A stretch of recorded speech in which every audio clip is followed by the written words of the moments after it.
ప్రభాస్ గారైనా ఆయన ఫ్యాన్స్ అయినా ఎప్పుడూ కూడా ఎవ్వరి జోలికి వెళ్ళరు, ఎలాంటి వివాదాల్లో కూడా తలదూర్చారు. ఫర్ ది ఫస్ట్ టైం ఒక డైరెక్టర్ వల్ల వేరే హీరో ఫ్యాన్స్ తోని ఈ హీరో ఫ్యాన్స్ కి మధ్య ఒక విపరీతమైనటువంటి ఫ్యాన్ వార్ జరుగుతుంది. సో మరి దేనికోసం ఇదంతా కూడా, అసలు డైరెక్టర్ వల్ల అంటున్నారు, ఎందుకు ఏ సినిమా విషయంలో అని చాలా మంది కూడా డౌట్ పడుతూ ఉన్నారు. మరి అలాంటి వాళ్ళకి ఏం చెప్తారు?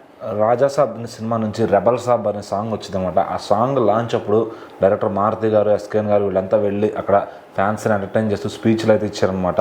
సో ఎందుకంటే ఉత్తగా లాంచ్ చేసేస్తే ఏముంటుంది, టీంతో వెళ్ళి లాంచ్ చేస్తే బాగుంటుందని ఐడియాతో మారుతి గారు కూడా అక్కడ వెళ్ళి ఫ్యాన్స్ అందరినీ కలిసి ఇంటరాక్షన్ అయ్యి వాళ్ళకి స్పీచ్ ఇచ్చారనమాట. సో మారుతి గారు మాట్లాడుతూ, నేను ఎక్కడో ఉన్న కాలేజీలో చదువుకునేవాడిని, నాకు ప్రభాస్ గారు ఆయన యూనివర్సిటీలోకి పిలిచి ఛాన్స్ ఇచ్చారు.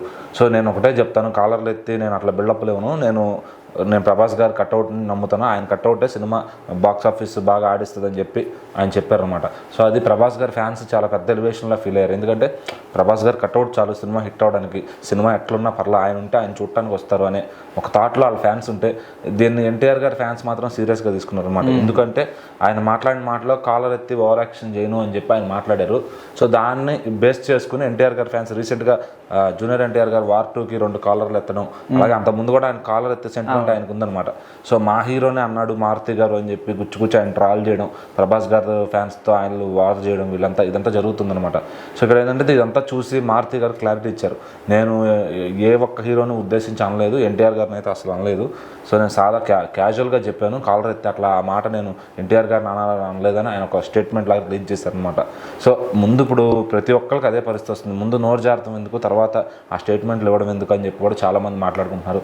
ఏదేమైనా కానీ మరి ఆయన మాట్లాడిన మాటల వల్ల అటు ప్రభాస్ గారు ఫ్యాన్స్, ఇటు జూనియర్ ఎన్టీఆర్ గారి ఫ్యాన్స్ ఆన్లైన్లో మాత్రం విపరీతంగా అమ్మనా బూతులు తిట్టుకుంటున్నారని చెప్పాలి. సో ఎందుకంటే ఎవరో గొడవ పెట్టకపోతే వాళ్ళు ప్రశాంతంగా వాళ్ళ హీరోని లేపుకుంటుంటారు.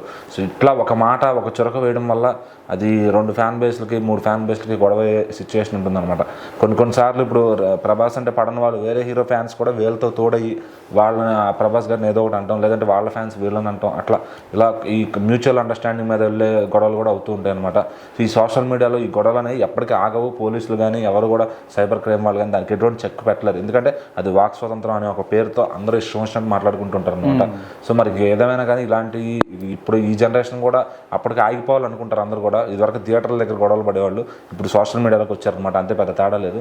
సో మరి ఈ సోషల్ మీడియా కంట్రోలబుల్ ఇదంతా ఎప్పుడు జరుగుతుంది?